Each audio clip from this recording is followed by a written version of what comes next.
되게 하여 주옵소서. 주 예수님의 이름으로 기도하옵나이다. 아멘. 예수님의 삶은 33년의 인생을 사셨는데 예수님은 한 번도 유월절을 지키지 않은 적이 없습니다.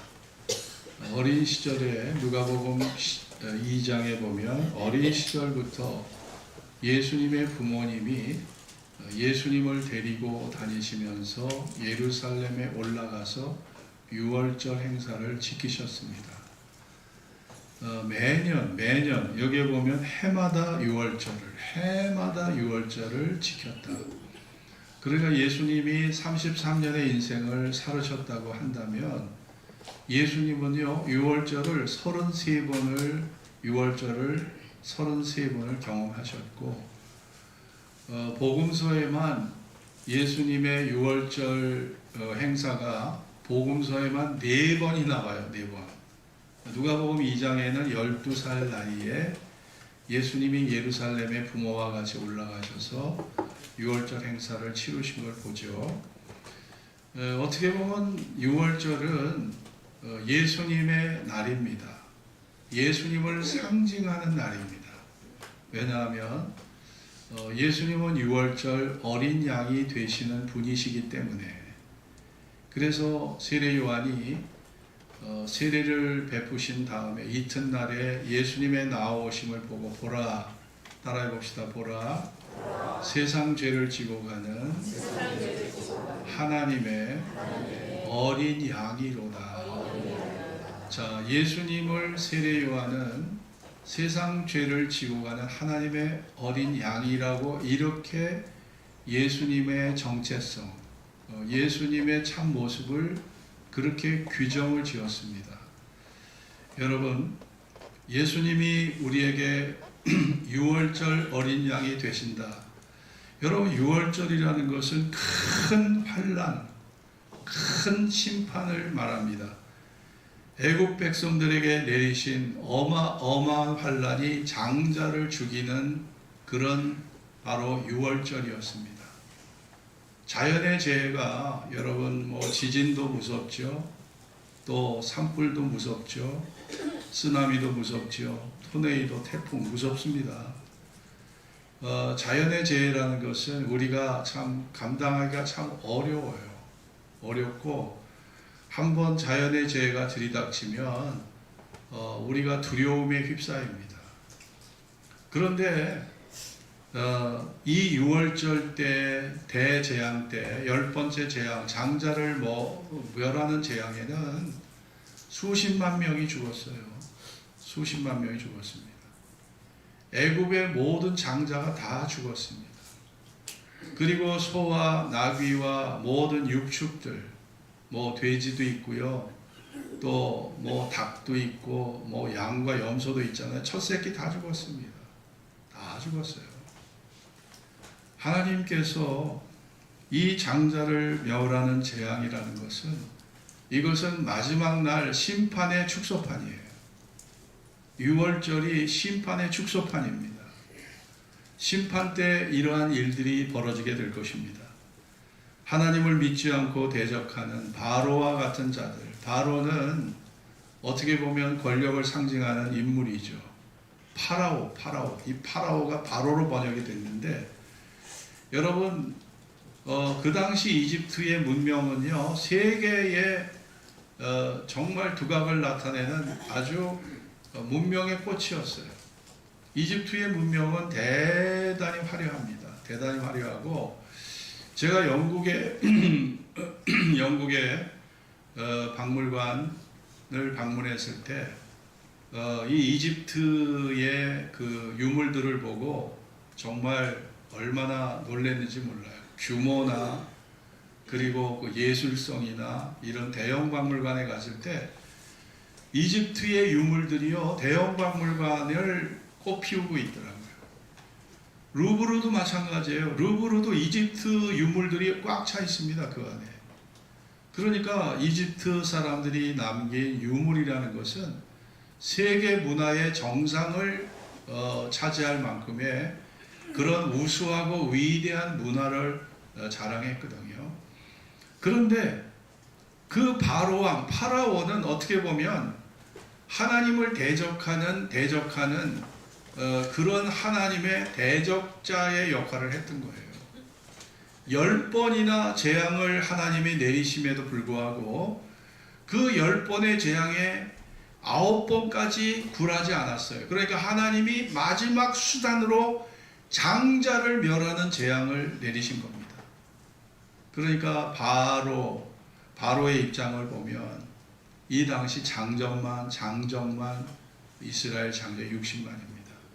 60만의 장정들이 모든 허드렛 일을 다 하거든. 이삿짐 날라주고 청소하고 벽돌을 굽고 이들이 이집트 내에 3D 업종에 다 종사하는 사람들이 60만이었어요. 이 60만이 갑자기 빠져나간다고 생각해보면 사회가 마비돼요. 사회가 마비되고 사회가 완전히 정지 상태로 돌아가요.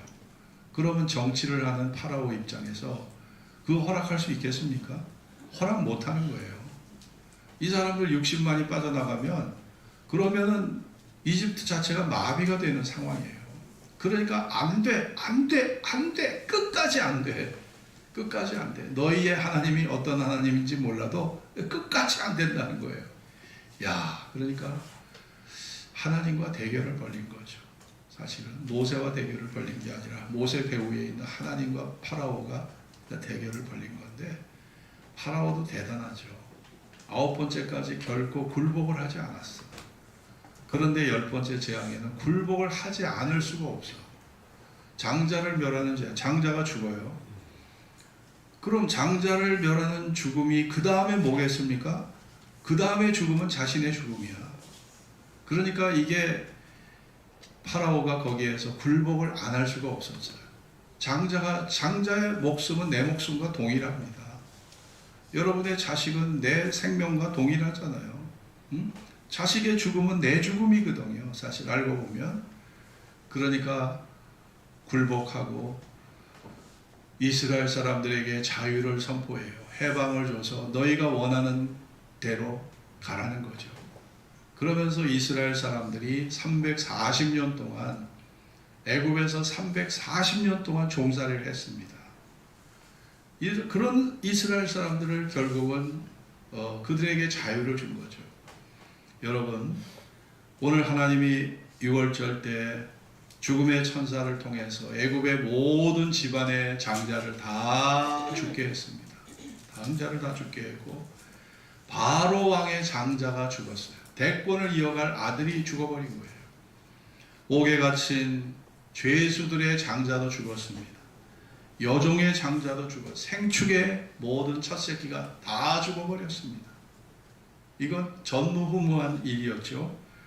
그러니까 어두운 밤에 이런 일이 벌어졌는데 새벽에 일어나 보니까 아니 잠자는 아들이 다 죽은 거야. 우리 집만 그런 게 아니야. 집집마다 막 통곡 소리가 납니다. 여러분, 산본에 우리 주민들 집에서 장자가 큰아들이 다 죽었다고 생각해 보세요. 이 산본이 어떻게 될까 생각해 보세요. 상상을 해 보세요. 여러분은 그 통곡 소리에 놀랄 겁니다. 그 슬픔 소리에 놀랄 거예요. 모두가 다 절망에 빠질 겁니다. 애국 전체가 장례식을 치르는 이런 비상 상황이 된 거죠. 여러분, 하나님은 이 6월절이 바로 하나님의 마지막 심판 때의 축소판이라는 걸 우리가 기억해야 합니다. 하나님의 마지막 심판 때의 모습을 그대로 보여주는 것이 바로 6월절 사건인 거예요. 6월절에도 그러하지만 하나님의 마지막 때에 구원받은 자와 버림받은 자 두 종류의 사람으로 딱 구별이 된다는 거예요. 구원받은 자와 버림받는 자로 구별이 된다는 거예요. 인류가. 여러분, 이 구별이 되고 인간의 구원은 오직 하나님의 은혜로 인간이 구원을 받게 된다는 것을 6월절이 보여준 것입니다. 여러분, 60만 이스라엘 사람들, 부녀자와 아이를 합치면 200만이 넘어요. 200만이 넘습니다. 이 사람들이 구원을 받고 장자를 멸하는 재앙에서 살아남은 것, 그들이 애굽 사람보다 도덕적으로 우월하고 윤리적으로 탁월하고 사회성이 있어서 양심이 착해서 구원받은 겁니까? 아니에요. 모세가 하나님 앞에 전한 말, 하나님으로부터 들은 말을 전했을 때 너희가 식구대로 8명이면 한 마리 양, 12명이라도 한 마리 양, 20명이라도 한 마리 양, 네? 가족별로 한 마리, 가족대로 한 마리. 그러니까 그 어린 양을 잡아서 그 피를 문설주와 임방에 바르라. 그러면은 죽음의 재앙이 넘어가게 될 것이다. 여러분, 이스라엘 사람들이 이 엄청난 심판에서 살아남은 거 아주 원리가 너무 간단했어요. 우리가 예수를 믿음으로 구원받는다는 것은요, 이 어린 양의 사건과 똑같습니다. 그 피를 문설주와 임방에 발라 살아남은 이 사건과 우리가 예수 믿는 사건이 동일해. 어떤 통일성이 있고 어떤 일치점이 있습니까? 단순하다는 거예요. 단순하다. 구원의 방법이 단순하다. 그리고 믿기만 하면 된다는 거죠. 믿기만 하면 되고, 그 주체가, 구원의 주체가 예수라는 것입니다. 예수님을 믿는 것이 중요하다는 거예요. 예수를 믿는 것이. 여러분, 그래서 출애굽기 12장에 보면 여호와께서 애굽 땅에서 모세와 아론에게 일러 가라사대 이 달로 너희에게 달의 시작 곧 해의 첫 달이 되게 하라. 여러분, 6월절을 달의 시작으로 삼고 해의 첫 달로 삼으라. 자, 6월절이 너희의 삶의 중심이 되게 하라. 6월절을 너의 삶의 중심이 되게 하라. 여러분, 십자가와 부활의 복음이 여러분의 삶의 중심이 되어야 돼요. 여러분의 삶의 중심이 되어야 합니다. 그리고 하나님께서 이스라엘 백성에게 말씀하신 것은 무엇입니까? 내가 애굽 땅을 칠 때에 그 피가 너희의 거하는 집에 있어서 너희를 위하여 표적이 될지라. 내가 피를 볼 때에 너희를 넘어가리니. 자, 따라해 봅시다. 피를 볼 때에 너희를 넘어가리라. 네, 피를 볼 때에 죽음의 재앙이 넘어간다. 예, 피를 볼 때 죽음의 재앙이 넘어가게 된다. 여러분, 이게 구원의 원리와 동일한 거죠. 그래서 너희는 이 날을 기념하여 여호와의 절기를 삼아 영원한 규례로 대대히 지키라. 대대히 지키라. 이걸 영원한 규례로 대대히 지키라. 이 고난주간, 오늘이 종료주일, 예수님의 십자가의 죽으심을 기념하는 이 날이 어떻게 보면요, 이게 우리 신약의 유월절이에요. 우리가 신약의 유월절을 지키고 있는 겁니다. 예수님은 유월절에 예수님 죽으셨어요. 네, 성경에 예수님이 유월절 때마다 예루살렘에 올라가시지 않았습니까? 예수님이 유월절에 올라가셨고 유월절에 죽으셨어요. 유월절에 죽으셨어요. 여러분, 유월절의 핵심이 뭐라고 생각합니까? 여러분, 유월절의 핵심이 뭘까요? 유월절의 핵심은 이사야 53장 6절에 나옵니다. 우리는 다 양 같아서 그릇 행하여 각기 제 길로 갔거늘 여호와께서는 우리 무리의 죄악을 그에게 담당시키셨도다. 결국 우리의 죄를 그에게 담당시키셨다는 거예요. 어린 양 예수에게 우리의 죄를 그에게 담당시키셔서 그를 죽게 했다는 겁니다. 그를 죽게, 이게 핵심이에요. 우리가 유월절을 떠올릴 때 어린 양, 세상 죄를 지고 가는 어린 양에게 하나님이 우리의 죄악을, 우리의 죄짐을 그에게 담당시키셨다는 것입니다. 그래서 우리의 죄짐을 지게 하시고 그 죄값을 치르게 하시고 그 희생으로 우리가 살아나도록 하셨다는 거예요. 그게 유월절 행사의 핵심인 거죠. 예수님이 돌아가지 않으셨다면, 죽지 않으셨다면 여러분 죄와 죽음의 문제 절대 해결되지 않습니다. 여러분, 우리가 인류 최고의 그 어떤 그 빅딜이라는 게 있었잖아요. 그 큰 거래를 우리가 빅딜이라고 부르는데요. 저 강남에 있는 한전 부지가 2014년에 현대그룹으로 이게 팔렸는데 이게 얼마에 팔린 줄 아세요? 그 우리나라로 봐서 이게 빅딜이야. 큰 거래인데 이게 10조 5,500억에 팔렸어. 예? 한전 부지가 땅값이 10조 5,500에 팔렸거든요. 근데 1867년에 미국의 국무장관 윌리엄 수워드가 러시아 제국과 조약을 맺어서 그 알래스카 땅이 폭이 130km입니다. 예? 폭이 1300km입니다. 1300km. 폭이. 알래스카 폭이 1300km예요. 그리고 길이가 2380km예요. 우리나라 저기 서울에서 부산까지 400여 km밖에 안 됩니다. 그런데 알래스카는 폭이 그거의 3배가 넘어. 폭이. 그러니까 이거 어마어마한 땅이에요. 어마어마한 땅인데 여기에서 석유가 나오죠. 천연가스 나오죠. 석탄 나오죠. 금이 채굴되죠. 아연이 나오죠. 은이 나오죠. 구리가 나오죠. 모래가 나오죠. 여기 알래스카 자갈이 또 유명하죠.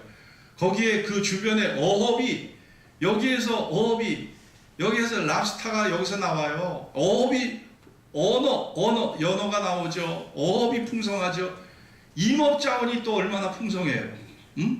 또 세계 최고의 6,000m급 남북 아메리카에서 제일 높은 맥킬리봉이 여기 알래스카에 있어요. 네? 히말라야보다 못해도 남북 아메리카 다 합쳐서 최고봉이 맥킬리봉 아닙니까? 관광자원에, 어업자원에, 임업자원에 이거 얼마에 산 줄 아세요? 720만 달러에 샀어요. 강남에 빌딩 한 채 값도 안 돼요. 720만 달러면 지금 우리가 원달러 우리가 환산해 보니까 이게 102억이야. 102억. 와, 이거를 102억에 사버렸어요. 이게 사실 인류 최대의 빅딜이거든요. 제정 러시아와 윌리엄 수워드 장관이 조약을 맺어서 이거를 102억 원에 720만 달러. 우리나라 돈 지금 102억 6,700만 원 이걸 산 거예요. 아니 한전 부지가 10조 5,500억에 팔렸는데 그거에 100분의 1 값도 안 돼. 그렇게 싼 값에 사버린 거예요.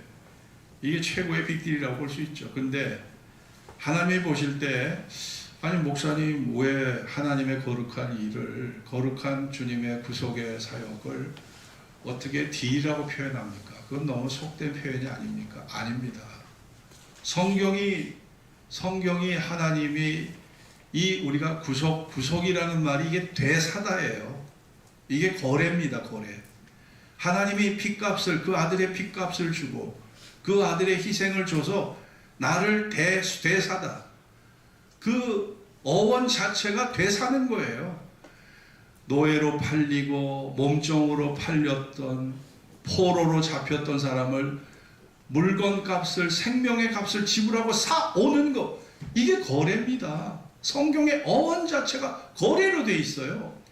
그러니까 우리가 예수의 핏값과 모든 희생의 값을 지불하고 하나님은 여러분과 저를 사주신 겁니다. 사주신 거예요. 그러니까 이거는 거래라고 말하지 않을 수가 없는 거예요. 되산 거예요. 하나님이. 여러분 그러니 우리가 얼마나 하나님께 감사해야 합니까? 하나님은 여러분을 주님의 예수의 핏값으로 사주신 존재예요. 여러분 한 사람 한 사람이 다 주님의 핏값으로 사주신 존재야. 얼마나 귀한지 몰라요. 하나님 보시기에 야 너희는 내 눈에 들어가도 아프지 않을 존재들이야. 내가 내 아들을 주고 너희를 사지 않았느냐. 여러분 하나님은 우리를 그렇게 사랑하시는 겁니다. 믿습니까? 예, 믿어지시는 분만 아멘 하십시오. 믿습니까? 하나님이 여러분 그렇게 정말 진심으로 사랑하는 것입니다. 우리가 아직 죄인 되었을 때에 그리스도께서 우리를 위하여 죽으심으로 우리에 대한 하나님의 사랑을 확증해 주셨다고 했어요. 우리가 아직 죄인 되었을 때, 우리가 착해서 의로워서 도덕적이고 윤리적이고 모범적이라서 하나님이 우리를 위해 죽으신 게 아니라니까요. 우리가 아직 죄인 되었을 때에 그리스도께서 우리를 위하여 죽으심으로 우리에 대한, 인간에 대한 하나님의 사랑을 십자가의 피로, 십자가의 죽음으로 확증해 주셨다는 겁니다. 확증해 주셨다는 거예요. 믿습니까? 그러니까 우리가 하나님의 사랑을 여러분 의심하지 마십시오. 여러분이 살다 보면 기도응답이 제때제때 안 이루어지고요. 또 내가 원하는 뜻대로 인생이 사라지지 않을 때 사고를 당하고 수술을 받아야 되고 어려운 가정의 우환이 자꾸 닥쳐오면 저도 하나님이 날 버린 것 같아. 기도를 3일 금식을 23번을 해도 응답도 없고 반응도 없으시고 하나님 저 버리신 거 맞죠? 하나님 저 버리셨죠? 제가 하나님 앞에 그렇게 기도했다니까요. 저는 아버지라고 하나님을 찾고 있는데 하나님 제 마음은 왜 고아처럼 제가 하나님 앞에 버림받았다고 제가 느끼고 있습니까? 하나님이 저의 아버지가 맞습니까? 제가 이런 기도까지 했다니까요. 네? 그리고 기도응답 안 해주시려면 차라리 절 데려가십시오. 제가 죽고자 하는 것은 기도응답 못 받아서가 아닙니다. 내가 평생 사랑하고 존경해왔던 하나님에게 내가 버림당한다는 그 절규, 그 고통 때문에 저 죽고 싶습니다. 솔직히 저 그렇게 기도했어요. 그런데 하나님이 어느 날 저의 마음에 찾아오셔서 저에게 네가 기도한 만큼 상응하는 복을 주려고 하는데 네가 왜 내 마음을 몰라주냐 하시면서 3월 25일 날 저에게 5가지 응답을 저에게 주셨어요. 그래서 제가 누누이 말씀드리지만 여러분 목사래도요, 말씀을 준비하고 전하는 저도요, 뜻대로 되지 않고 모든 것이 기도응답이 원대로 되지 않으면 나조차 내 자신조차도요 저부터 버림받았다는 생각을 하게 되더라고요. 그러나 우리가 부정할래도 부정할 수가 없는 것이 그 십자가의 죽음의 증거가 내 앞에 딱 버티고 있는 거예요. 네? 하나님 아들의 십자가의 증거가 딱 버티고 있어. 부정할 수가 없잖아요. 내가 아직 죄인 되었을 때 나를 위해 죽으신 그 십자가의 증거가 있는데 어떻게 하나님의 사랑을 부정하고 어떻게 그 하나님의 사랑을 내가 모른다고 할 수 있겠냔 말이에요. 그러니까 원수 마귀는 여러분 마음에 자꾸 시험의 때를 갖다 줘서 낙심시키고 절망시켜서 여러분 믿음을 하나님에게서 자꾸 분리시켜 놓으려고 마귀는요 별하별 공작을 다 하고요, 마음에 낙심과 절규와 탄식을 주고 한숨과 절망에 빠지게 해서 하나님을 의심하게 하고 원망하게 하고 대적하게 하고, 여러분 이게 마귀의 시험이거든요. 여러분이 어떤 영적 목표를 이루려고 하면은요 이런 마음의 시험을 견뎌야 돼요. 견뎌야 되고 이겨야 됩니다. 그럴 때 하나님으로부터 아름다운 영적 선물이 우리에게 임하게 됨을 믿습니다. 여러분 하나님의 사랑의 그 증거가 십자가에 하나님이 새겨 놓으셨고, 그 유월절 어린 양을 믿는 자는 이제 죄의 권세를 이기고 죽음의 권세를 이기고 심판의 권세를 이기고 그리고 거룩한 하나님 앞에 나아갈 수 있는, 하늘의 지성소로 나아갈 수 있는 거룩한 길이 어린 양 예수의 피로 열려지게 된 줄로 믿습니다. 이것이 어린 양 예수가 우리에게 주신 큰 은혜의 선물입니다. 우리는 오늘도 이것을 믿고 성찬의 떡과 잔에 참여하면서 주님의 은혜, 주님의 사랑을 우리의 가슴에 다시 한번 새기는 그런 은혜의 시간이 되기를 주의 이름으로 축원합니다. 기도하겠습니다. 오늘 주신 말씀을 기억하시고 여러분 하나님의 사랑이 때로는 너무나 나에게 느껴지지 않아서 여러분이 아니 내가 하나님을 아버지로 모시는데 하나님 왜 나는 고아처럼 왜 버림당한다는 느낌을 제가 갖고 있나요? 하나님 이게 도대체 뭡니까?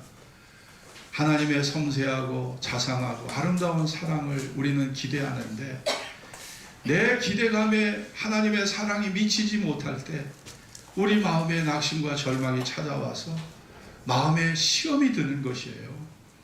그거는 목사도 예외가 아닙니다. 그러니 늘 말씀을 붙잡고 십자가를 붙잡는 신앙을 그 믿음을 갖지 않으면 마음에 시험이 찾아오게 되는 것입니다. 여러분, 하나님께서 그 아들을 내어주시고 여러분을 사주셨어요. 이것이 인류 최고의 빅딜인데 이 사랑의 증거 앞에서 어떻게 하나님 사랑을 부정하고 어떻게 하나님의 사랑을 의심하겠습니까? 우리는 그 의심하고 원망하고 불평하는 마음 다 성찬의 떡과 잔에 참여할 때 마음에서 다 지워버리고 새롭게 주님의 사랑을 마음에 새기는 이 시간이 되길 바랍니다. 이 시간 2분 동안 자신을 위해 기도합시다.